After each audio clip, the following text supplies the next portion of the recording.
ನನಗೀಗ ಎಕ್ಸಾಕ್ಟಾಗಿ 1.5 ಟೈಮ್ ಅಷ್ಟೇ ಇರೋದು ಕಾಲೇಜಲ್ಲಿ ಈವೆಂಟ್ ಸ್ಟಾರ್ಟ್ ಆಗೋದಕ್ಕೆ. ಸೊ ನಾನು ಡ್ಯಾನ್ಸ್ ಪರ್ಫಾರ್ಮೆನ್ಸ್ ಮಾಡ್ತಾ ಇದ್ದೀನಿ ಮಹಿಷಾಸುರ ಮರ್ದನ ಅನ್ನೋ ಒಂದು ಕಾನ್ಸೆಪ್ಟ್ಗೆ. ಅದಕ್ಕೆ ನನಗೆ ಕಿರೀಟ ಬೇಕೇ ಬೇಕು. ಲಾಸ್ಟ್ ಮೂಮೆಂಟಲ್ಲಿ ನನಗೆ ಈ ಕಿರೀಟ ಕೈ ಕೊಟ್ಬಿಡ್ತು. ಈ ರೀತಿ ಕಾಣಿಸ್ತಾ ಇದೆ. ಸೊ ಅದಕ್ಕೆ ನಾನೇ ಯಾಕೆ ಕಿರೀಟ ಮಾಡಬಾರ್ದು ಅಂತ ಅಂದ್ಕೊಂಡೆ. ಫಸ್ಟ್ ನಾನಿಲ್ಲಿ ಕಾರ್ಡ್ಬೋರ್ಡ್ ಮೇಲೆ ಯಾವ ಶೇಪ್ ಬೇಕೋ ಆ ಶೇಪ್ ಡ್ರಾ ಮಾಡ್ಕೊಳ್ತಾ ಇದ್ದೀನಿ. ಶೇಪ್ ಹೇಗಿದೆಯೋ ಹಾಗೆ ಕಟ್ ಮಾಡಿಕೊಂಡೆ. ಇಲ್ಲಿ 3:2 ರೇಷಿಯೋದಲ್ಲಿ ನಾನು ವಾಟರು ಮತ್ತು ಗ್ಲೂನ ಮಿಕ್ಸ್ ಮಾಡಿಕೊಂಡು ಪೇಪರ್ ಮೇಲೆ ನಾನು ಇಲ್ಲಿ ಪೇಸ್ಟ್ ಮಾಡ್ತಾ ಇದ್ದೀನಿ ಟೆಕ್ಸ್ಚರ್ ಸಿಗಲಿ ಅಂತ. ಇದನ್ನು ನಾನು ರಾತ್ರಿಯೇ ಈ ಒಂದು ಪ್ರಾಸೆಸ್ನ ಮುಗಿಸಿದ್ದೆ. ಮಾರ್ನಿಂಗ್ ಎದ್ದಾಗ ಈ ರೀತಿ ಆಗಿತ್ತು. ಫ್ಲಿಪ್ಕಾರ್ಟಲ್ಲಿ ನಾನು ಗೋಲ್ಡ್ ಕಲರ್ ಸ್ಪ್ರೇನ ಆರ್ಡರ್ ಮಾಡಿದ್ದೆ. ಇದ್ರ ಕಲರು ಟೆಕ್ಸ್ಚರು ತುಂಬಾ ಚೆನ್ನಾಗಿತ್ತು, ತುಂಬಾ ಪಿಗ್ಮೆಂಟೆಡ್ ಆಗಿತ್ತು. ನನಗದು ತುಂಬಾ ಇಷ್ಟ ಆಯಿತು.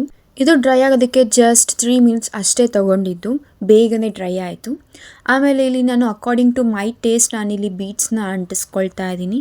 ಬೀಟ್ಸ್ ಎಲ್ಲ ನಾನಿಲ್ಲಿ ಲೋಕಲಲ್ಲೇ ತೊಗೊಂಡೆ. ಜಸ್ಟ್ 150 ರುಪೀಸ್ ಕಾಸ್ಟ್ ಆಯಿತು ನನಗೆ. ಅಕಾರ್ಡಿಂಗ್ ಟು ಮೈ ಟೇಸ್ಟ್ ಇಲ್ಲಿ ನಾನು ಬೀಟ್ಸ್ನ ಪೇಸ್ಟ್ ಮಾಡ್ತಾಯಿದ್ದೀನಿ, ಸ್ಟಿಕ್ ಮಾಡ್ತಾ ಇದ್ದೀನಿ. ಈ ರೀತಿ ಸ್ಟಿಕ್ ಆದಮೇಲೆ ನನಗೆ ಯಾಕೋ ಸ್ವಲ್ಪ ಸ್ಯಾಟಿಸ್ಫೈ ಆಗಲಿಲ್ಲ.